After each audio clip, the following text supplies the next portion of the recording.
আজকে আমি ভাবলাম যে আমার মতো যারা হোম মেকার তাদের রোজের একটা চিন্তা থাকে বাচ্চাকে বা স্বামীকে নিত্য নতুন ব্রেকফাস্ট। আমি এটা নিত্য নতুন বলবো না, একটু অন্যরকমভাবে ব্রেকফাস্ট আমি ভাবছি। আমি আজকে করবো পনির পরোটা। পনির পরোটা করার জন্য যেটা লাগবে আমি এখানে পনির নিয়েছি 100 গ্রাম। এছাড়া আমার কিছু ভাজা মশলা লাগবে, তার জন্য আমি নিয়েছি ধনে গুঁড়ো হাফ টিস্পুন, এক চামচ 1.5 চামচ টিস্পুন ধনে গুঁড়ো, লঙ্কা গুঁড়ো হাফ টিস্পুন, জিরে গুঁড়ো 1.5 টিস্পুন, গোলমরিচ গুঁড়ো হাফ টিস্পুন বা তার থেকে কম, যার যেরকম ঝাল খাবেন সেই ওয়াইজ নেবেন। তাছাড়া আমি নিয়েছি এখানে ধনে পাতা কুচি, লঙ্কা কুচিটাও অপশনাল, আপনারা ইচ্ছা করে দিতে পারেন, নাও দিতে পারেন। সাদা তেল ভাজার জন্য এবং ময়দাটা আমি ময়ান দিয়ে মেখে রেখেছি। প্রথমে যে স্টেপটা আমাকে করতে হবে, কড়াটা গরম হয়ে গেছে, শুকনো খোলায় আমি এই মশলাগুলো দিয়ে একটু ভেজে নেব।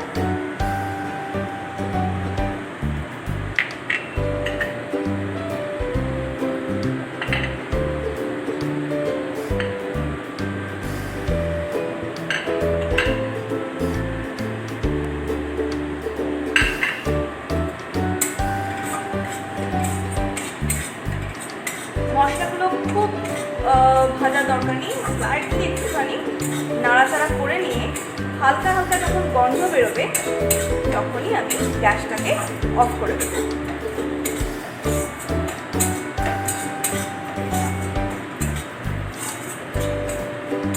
আমার কড়াটা খুব গরম ছিল, তাই আমার মশলাটাও খুব তাড়াতাড়ি রেডি হয়ে গেল।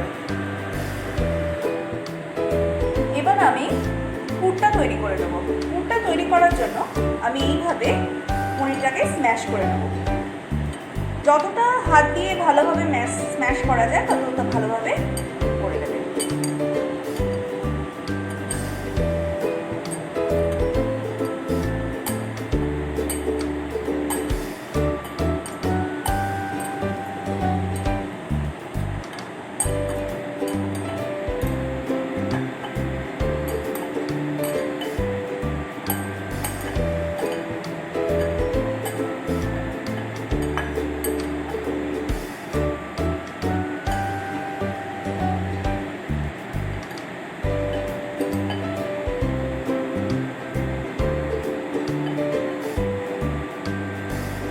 আমি এর মধ্যে দিয়ে দিচ্ছি আমি যে ভাজা মশলাটা করেছিলাম সেই ভাজা মশলাটা।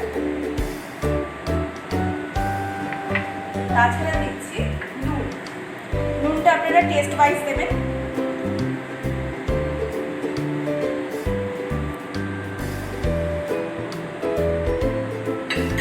আর দেব সামান্য চিনি, এটাও অপশনাল, দিতেও পারেন নাও দিতে পারেন, কিন্তু আমার মনে হয় চিনিটা দিলে টেস্টটা একটু ইনহ্যান্স হয়। এটা দিয়ে আগে আমি ভালো করে মেখে নেব।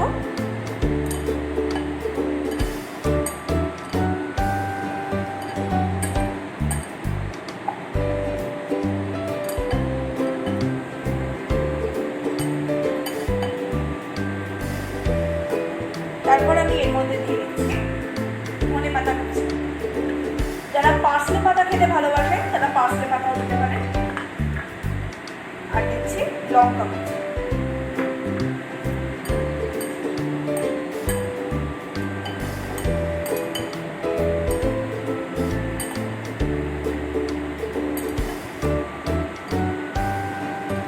এইভাবে আমাকে স্টাফিংটা তৈরি করে নিতে হবে।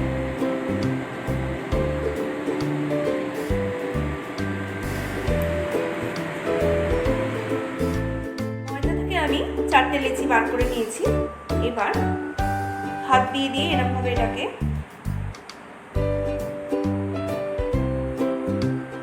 ধারগুলোকে পাতলা করব, মাঝখানটাকে নয়। এরকম করে আমি এর মধ্যে দিয়ে দিচ্ছি।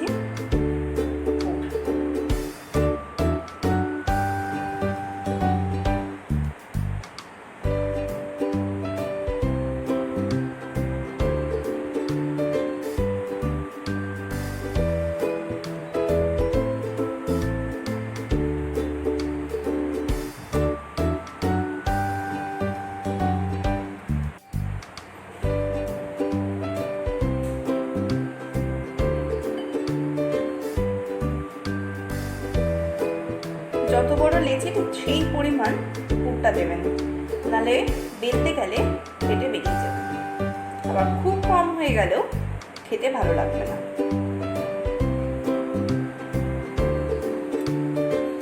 এইভাবে আমি বাদ বাকি আরো দুটো লেচি করে নেব।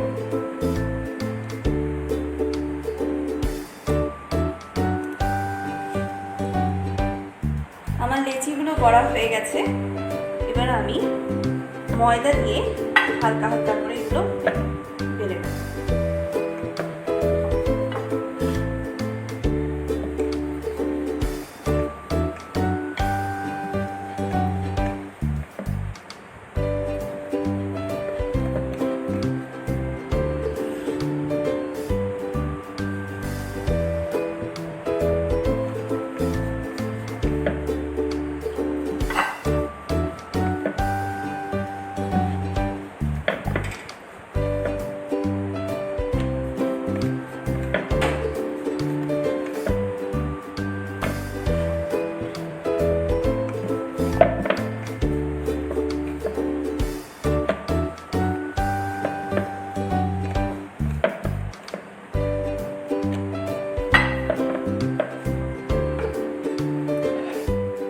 এইভাবে সব পরোটাগুলো আমি বেলে নিয়েছি। এখানে আমি তাওয়া বসিয়ে দিয়েছি, তাওয়া গরম হতে দিয়েছি। তাওয়া গরম হয়ে গেছে। প্রথমে আমি একটা একটা করে পরোটা সেঁকে নেব।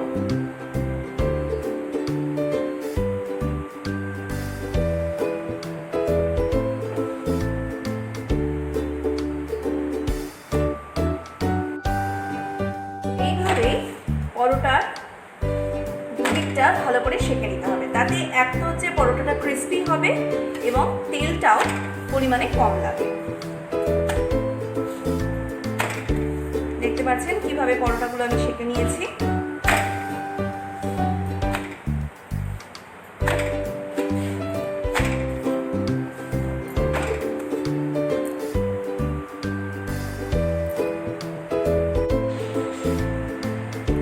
পরোটা সেঁকা হয়ে গেছে। এবার আমি দিয়ে দিচ্ছি তেল।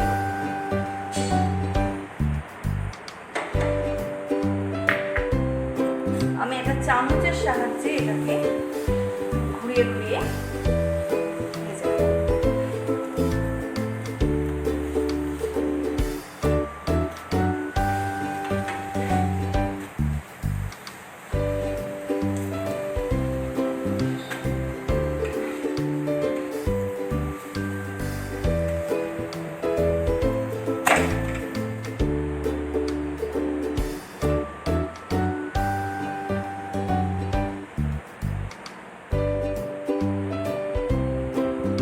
তৈরি হয়ে গেছে সুস্বাদু পনির পরোটা। বাড়িতে ট্রাই করে দেখুন, করে আমার কমেন্ট বক্সে জানান কেমন লাগলো পনির পরোটা।